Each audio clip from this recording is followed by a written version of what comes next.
What's up, guys? Thank you so much for joining me. In today's episode, I want to talk about eBay is really sneaky. So I just posted this in the Facebook group that I run with Tech and Sports, and I put that you can charge $7.99 for shipping to the customer. They pay $7.99.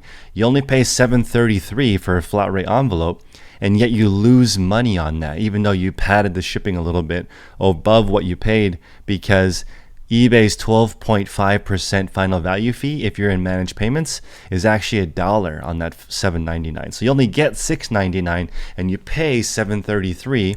Now, some people would just say, why don't you charge a little more? Well, $7.99 already seems like a lot when a customer is getting free shipping from a different seller. So if you're going to charge $8.34 to the customer just so you can break even on the shipping, that doesn't seem cheap to customers. If you walk down the street and you ask somebody, do you think $8.34 is cheap for shipping? They would say no. They're used to free shipping. And of course, you can build it into the cost. I'm just giving you guys an idea of how eBay is sneaky, because most platforms do not charge a fee on the shipping. Amazon doesn't, Poshmark doesn't, Mercari doesn't.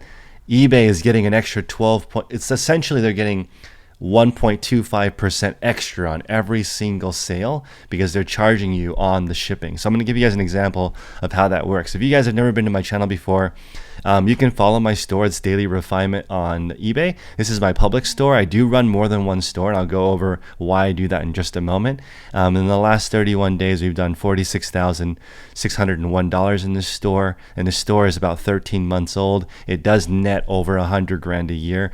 That's what I would pay tax on, to give you guys an idea. I'll show you guys how that actually breaks down in just a moment. But I don't know a lot of YouTubers that actually make a living reselling. So I want to just show you guys kind of, it's not as easy as it looks, and there's way more fees than you think. So here's an example of something you would find at any thrift store.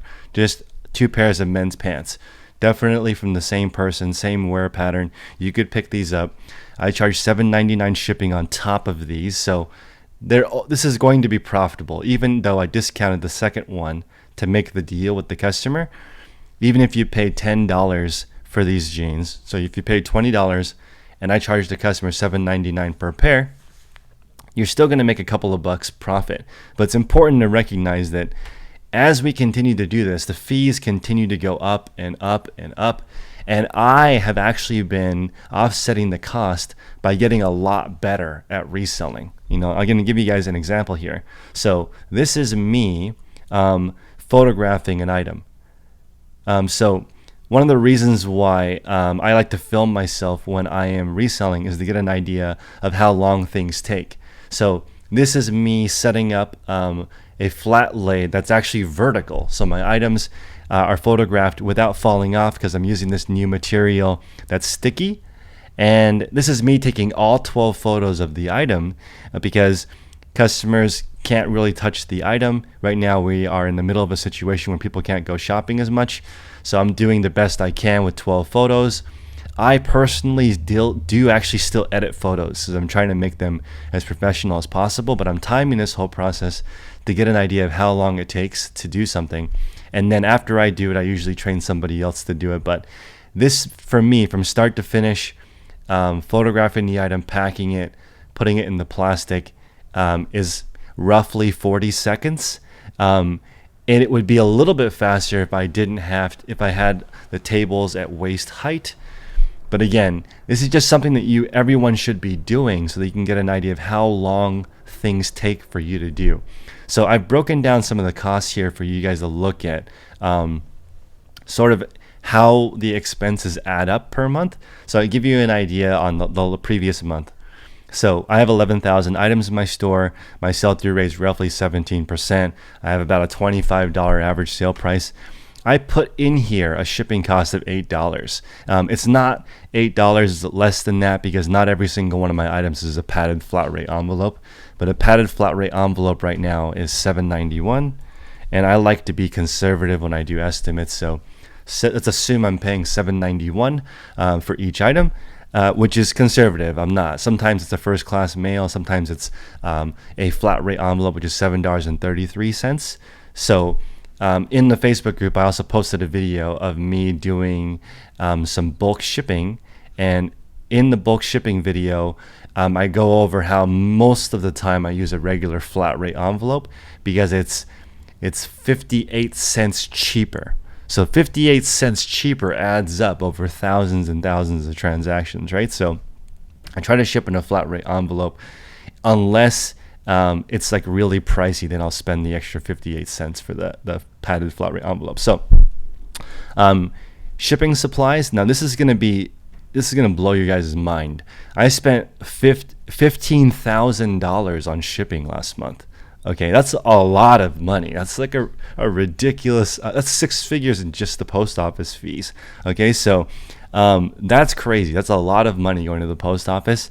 And I currently have 25 packages that are in weird situations with the post office. So I hear a lot of people talking about it online, and that's certainly what happens. Right? There's a lot that goes into it, and the post office is having record level sales, and there's a lot of post office workers that are also choosing not to work right now because it's an easy time to get sick. So people are working less, they're having way more business. It's totally screwed up.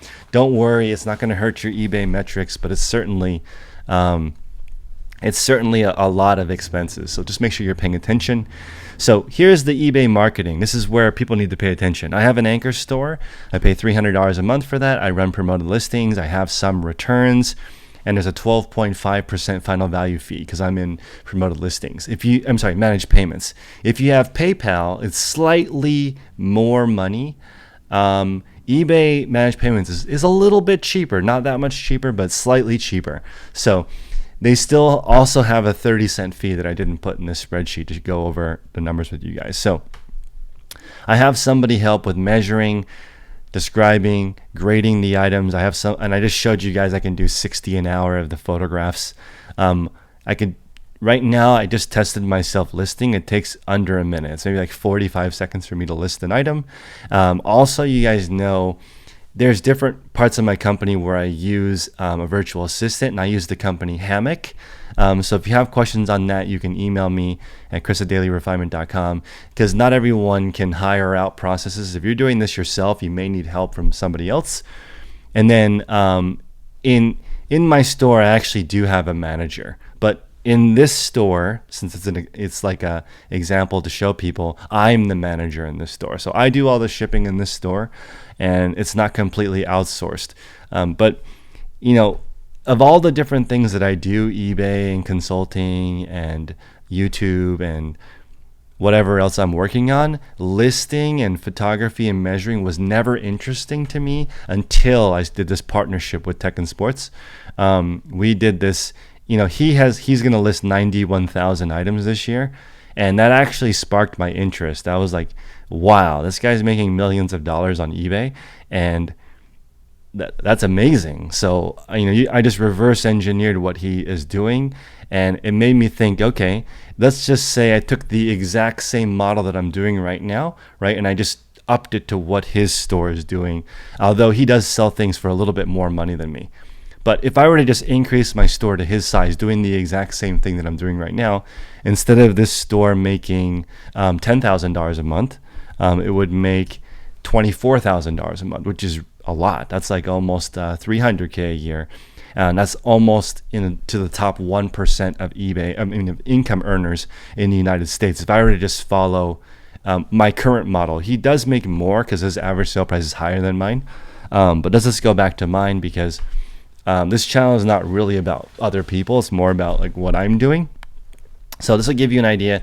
Also, I put a cost of goods sold of $5 to be conservative on the cost of my cost of goods sold, although I pay a lot less than that because I'm buying bulk. And also, even with the cost of hiring people to bring stuff to me, my cost of goods is still a little bit under $5. So just being conservative here. A lot of these costs here, I do some of the work. Okay, so it depends on, you could, if you do all the work yourself, you could net a lot more money. And I think that it's possible, believe it or not, to do 200 items a day by yourself. I know that's like, a lot of people are at home saying, no, you can't, but you can. You can definitely do 200 items a day. If you had all your processes in place, you knew how to measure, grade, and describe things. You had a few items where you have more than one of them. You have everything set up in a row. You could list 200 items a day, believe it or not. So I've seen people do more than that. And if you have a small team, you can list hundreds and hundreds of items a day by yourself if you want to go that route, right? So it makes me think, after doing this for about 4 years now, looking at different stores, it makes me think, should I be doing wholesale? Because I have no problem finding inventory now. I can find 2,000 or 3,000 items a week that are profitable. Should I just sell those to people? I don't think so, though. I actually think you won't survive only doing wholesale because you don't make enough money per item. And here, this is very conservative. Me paying the most for shipping, the most for the item, the most for help.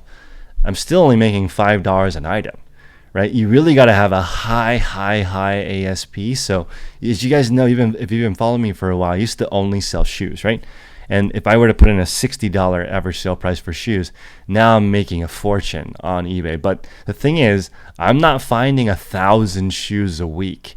Okay, that happened to me twice the entire year, where I came up on 1,000 pairs of shoes in a week, and that was because a store went out of business or some crazy clearance happened. But it's extremely unlikely to get us, to find thousands of pairs of shoes. So if I lower it back to a normal, this is not even normal, $25 for clothing, I feel like it's a fantastic ASP. This is including shipping, right? You have to really be a good picker in order to get a $25 ASP, because the majority of clothing doesn't sell for much. So if we were to go to Terapeak, I think this is a really good tool for people to use when they're researching items. When you come in here, right, let me give you guys an idea of what I consider like the worst clothing category, which is women's blouses. So let's go ahead and look at this. Women's blouses only sell at 3% sell-through per month, and it's a low market. So there's 38,000 people competing with you. It has a terrible sell-through rate. So what this means is, if you had 100 of them, you would sell 3 per month. So it would take you 3 years to sell 100 blouses. That's not a very good sell-through rate. And this is probably the most common item at a thrift store, right? So you've got to come into Terapeak and start typing in the categories that you want to focus on and actually find some that give you a decent sell-through rate. In my example here, for my store last month, I had a 17% sell-through rate. So if you look through my store, you don't see very many blouses, because I'm actually trying to get this up a little bit more to 20%. And I'm kind of in this situation right now where I don't want to discount my items, but I probably should. I think I should be a little bit lower. Even if I were to lower my ASP to, let's say, $22, I think that my sell-through rate would go way up. I think I would get to maybe 25% if I lowered my price to $14 plus shipping. That's still going to put me at, over 100K profit per year, but I'm going to need a lot less space. So guys, it just depends on, you got to adjust your own metrics, make your own calculators. I have this calculator is in my reseller field guide if you guys want to pick it up for $35 in the description below. But you can just make your own. There's not that many things that are involved with reselling. It's how much it costs, how much does it cost to ship, how much are you paying the platform, how long does it take you to measure, describe, grade stuff, photograph, stage, pack it, how much money do you want to make? Right? I've seen people make millions of dollars. One of the stores that I work for does more than $10,000 a day in business, right? So that's $3+ million a year. And the reality, this is like the harsh reality of eBay. So please smash the like button and consider subscribing if you guys want information like this to help you build your online store. The harsh reality is, if you want to make more than $200,000 a year, you need to be a brick and mortar. I rarely see, people selling one-off items get to that stage. There's like literally one person I know that's made that much money selling one-off items. Usually, it's like, think about it as in, when you're by yourself going to garage sales and thrift stores, that's like a motorcycle. You're on a motorcycle, you're nimble, you can sell anything you want, you've got the ultimate freedom, but you can only do so much on a motorcycle.